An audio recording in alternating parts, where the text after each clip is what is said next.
Richard, what's the big news on Bitcoin? All of our dreams have finally come true.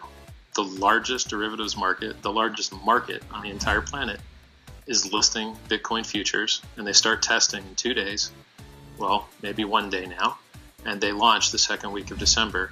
And this isn't like the Ledger X launch where you have to sign up new customers and onboard them. This is the same interface that people trade billions and billions and billions of dollars of commodities. They're going to have an option to trade Bitcoin. So all that liquidity that a currency needs to outcompete other currencies is finally going to show up, and it's going to make the price go to the moon. What an amazing intro.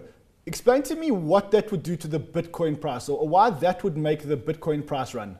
So just recently, a person that runs a brokerage took out a full-page article in the New York Times warning that Bitcoin futures shouldn't be listed because it would endanger the entire economy of the United States.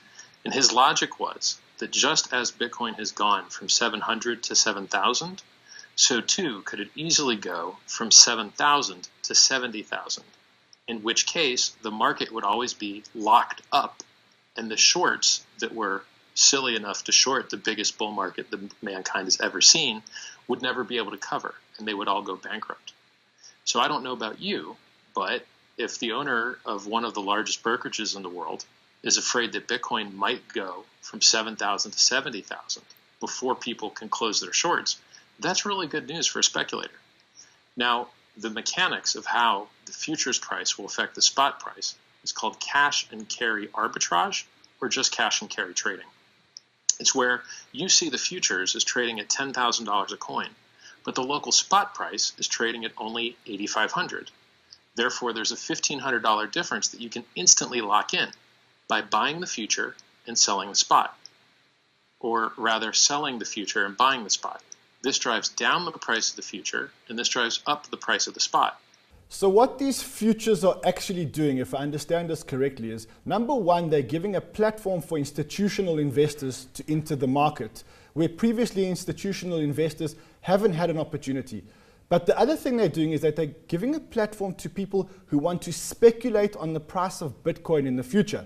So if the price today is, say, $8,500, you can speculate by pinning a price in the future of, say, $10,000.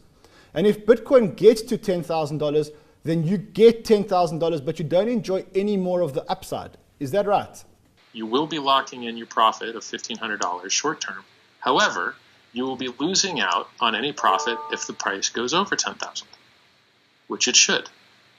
So if you thought Bitcoin went up really fast and really hard when no one has it in their wallet and you can't buy that much with it, what happens when Square Cash lets everyone buy it with their credit cards nearly instantly? What happens when more retail and user adoption occurs? What happens when Tier 2 rolls out and we have nearly instant and free transactions that are backed by and secured by real digital gold on the most secure network with the most hash power and the best developers? That only drives the price up.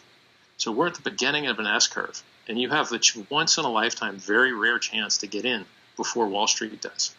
So the early adopters, us, speculators, miners, investors, we got in before Wall Street did. And now Wall Street's going to get in with their futures before Main Street. So the futures will allow an ETF, and the ETF will let Joe, normal guy, invest his IRA in it. So we got in before Wall Street. Wall Street gets in before Main Street. We take over the world. What you're saying is that now institutions who previously haven't been able to buy Bitcoin or cryptocurrencies have almost like an entry point that they can actually buy into the cryptocurrency market while keeping their investment mandate, right? Many institutions have been barred from purchasing Bitcoin due to partnership agreements where the limited partners are not allowed to invest in certain categories of assets. So a hedge fund manager could take his personal money and buy Bitcoin, but he wouldn't be allowed to just purchase some, random, he couldn't invest in his brother's restaurant. It's against the terms of the investment vehicle. And if there wasn't a way for an institution to have guaranteed and insured the thing they're buying, they wouldn't be allowed to buy it. So just recently, Coinbase, and very shortly, Gemini, rolled out institutional level storage agreements where it's bonded, insured, and you pay a fee for them to make sure that it's safe. That plus CME futures will allow many institutional players that were barred by their partnership agreements from investing to invest, and it will allow for ETFs, because the ETF can buy the future, and then you can buy it just like any other stock in your normal stock trading interface. It's all about the user onboarding. So just because people can buy something, unless it's easy, they won't. And this solves the ease of entry problem for billions and billions and billions of dollars. So it also creates an unprecedented demand for Bitcoin, a demand for Bitcoin that we've never ever seen before. If every millionaire in the world wanted a single Bitcoin, they couldn't have one, because there will only be 21 million ever. Only about 16 million have been mined. Of those 16 million, Satoshi's got 1 million. I think he's deceased. I don't think his coins will ever be moved. They never have been. That leaves you with 15.